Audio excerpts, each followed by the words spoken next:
Olá, como você está? Meu nome é Ivan Lima e seja muito bem-vindo a Fatos Desconhecidos. Agora, deixa eu te perguntar, você tem tatuagem? Bom, nos dias de hoje é quase impossível você não ter pelo menos algumas palavrinhas escritas no corpo, não é?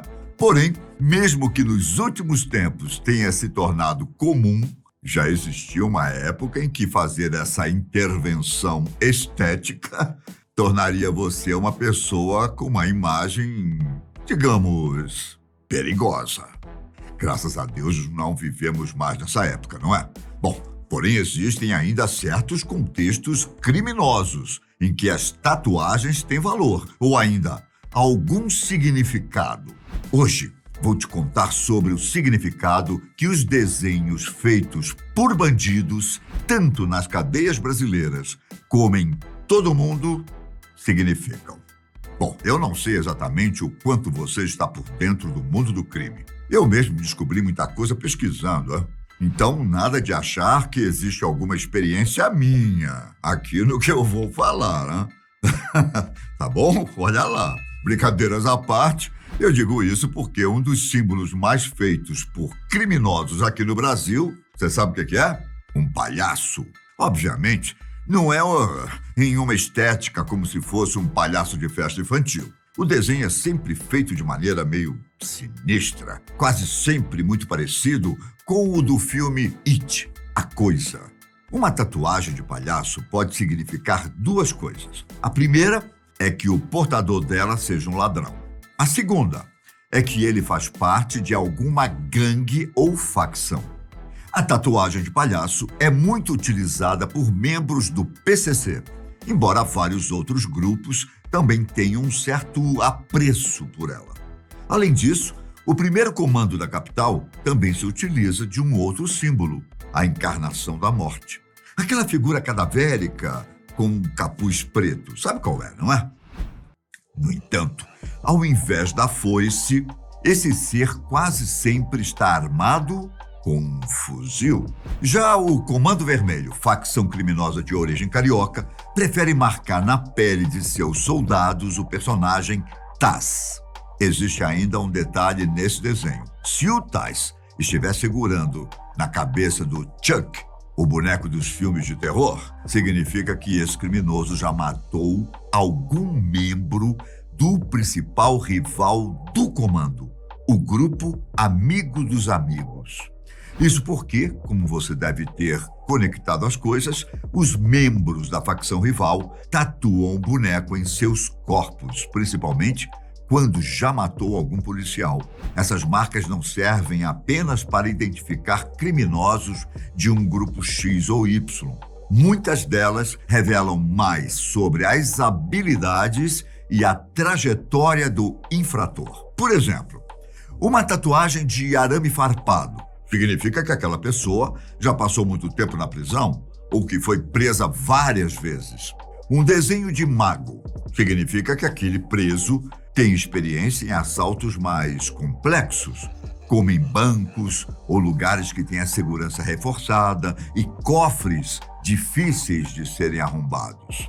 Assim como o desenho de mago, a teia de aranha pode ter um significado parecido, uma marca que identifica aquele criminoso como uma pessoa inteligente e engenhosa, que ajuda a planejar crimes. Se você já está achando isso bem segregado, fique sabendo que essas intervenções podem ser ainda bem mais específicas.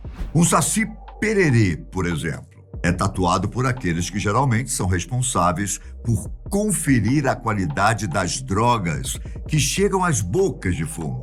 Já um duende diz que aquela pessoa é responsável por refinar e empacotar as drogas que serão vendidas.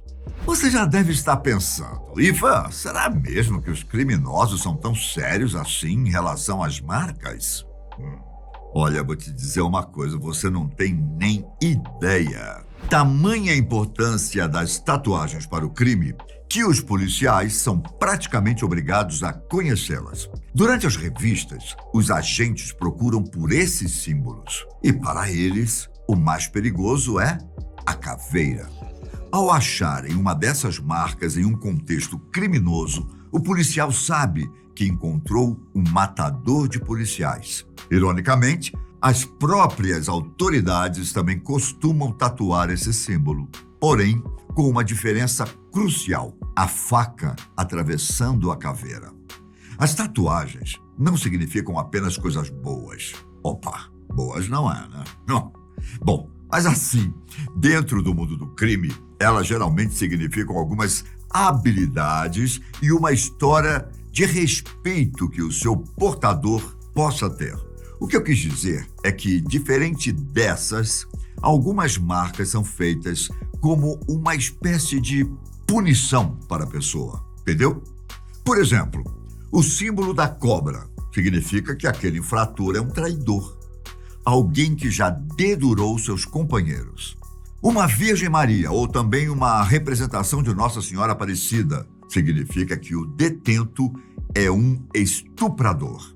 Uma outra tatuagem que esses criminosos sexuais recebem é um pênis, geralmente feito em alguma parte visível e que possa embaraçar a pessoa. Como você deve ter imaginado, sim, em todos esses casos, os presos são amarrados e forçados a receber essas tatuagens. Até os homossexuais possuem símbolos próprios. Os que são ativos, se é que você me entende, tatuam a imagem de São Sebastião. Quando são passivos, adicionam uma flecha atravessando o coração do santo. Quanta simbologia, não é mesmo? Porém, não são todos os símbolos que são assim tão metafóricos. A imagem de Satanás, por exemplo, significa que o portador gosta de torturar seus inimigos antes de matá-lo. É claro que isso também é uma metáfora, mas se você vê o diabo tatuado em alguém, é bem provável que a pessoa já esteja querendo passar uma mensagem não tão agradável, não é mesmo? Bom, até o momento passei para você aqui os símbolos que são utilizados no Brasil. Muitos outros tipos de marcas são feitas por criminosos e prisioneiros do mundo inteiro. Algumas delas são até mesmo utilizadas por aqui. A carpa, por exemplo, é usada por membros da Yakuza e também por integrantes do PCC. Esse peixe é conhecido por fazer um longo e duro trajeto até conseguir botar seus ovos. Nesse sentido, a tatuagem com esse animal significa que o criminoso já é experiente na vida do crime. Um outro símbolo utilizado nos Estados Unidos também pode ser considerado, de certa maneira, compartilhado aqui no Brasil. O palhaço, que eu já falei aqui, no país norte-americano, vira o Coringa, o eterno vilão do Batman. Quando falei lá atrás sobre o palhaço, não contei o significado intrínseco que essas tatuagens têm. Acontece que um criminoso que tatua um desses símbolos, um palhaço no Brasil ou um coringa nos Estados Unidos, assume publicamente que é um bandido. Logo, isso gera um certo respeito dentro do mundo do crime. Em contrapartida, o criminoso sabe que vai ser identificado caso seja parado pela polícia, o que não é exatamente a melhor coisa que pode acontecer para um bandido, não é mesmo? O símbolo do Coringa, em específico, ainda vem com uma dose de autoestima. O bandido que usa essa marca se considera tão frio e cruel quanto o personagem, uma pessoa que não deve ser importunada. Agora, voltando a falar um pouco da Yakuza, se tem uma coisa que a máfia japonesa é conhecida é pelas suas tatuagens.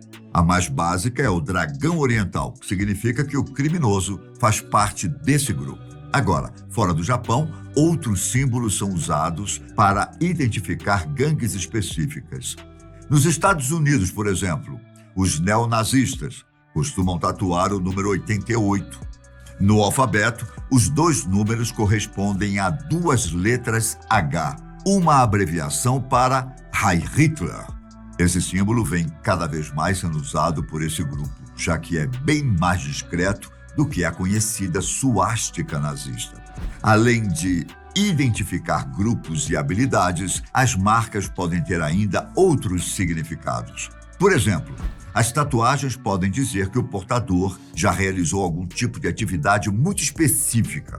Aqui no Brasil, Isso pode ser exemplificado com a lágrima que vemos desenhada no corpo ou no rosto de alguns criminosos. Em alguns casos, o infrator, quando perde algum comparsa assassinado, tatua apenas o contorno da lágrima e, quando consegue sua vingança, preenche o desenho por dentro. Outro exemplo vem da Rússia. Por lá, quando um criminoso já matou algum rival, é normal que ele tatue um tigre. Por sinal, na Rússia, o vocabulário das tatuagens também é bem extenso. Uma marca muito vista por lá são as cartas de baralho, que significa que a pessoa está envolvida em jogo ilegal. Um crime que, misteriosamente, não é muito notado aqui nas nossas terras, não é mesmo? Essas cartas tatuadas ainda podem ter outros significados. Se elas forem do naipe de espadas, significa que o portador é um ladrão. Agora, se forem de copas, que são representados por corações, significa que o detento é homossexual. Geralmente, o próprio preso faz a tatuagem por vontade própria, mas na Rússia, assim como no Brasil, também existem marcas feitas à força.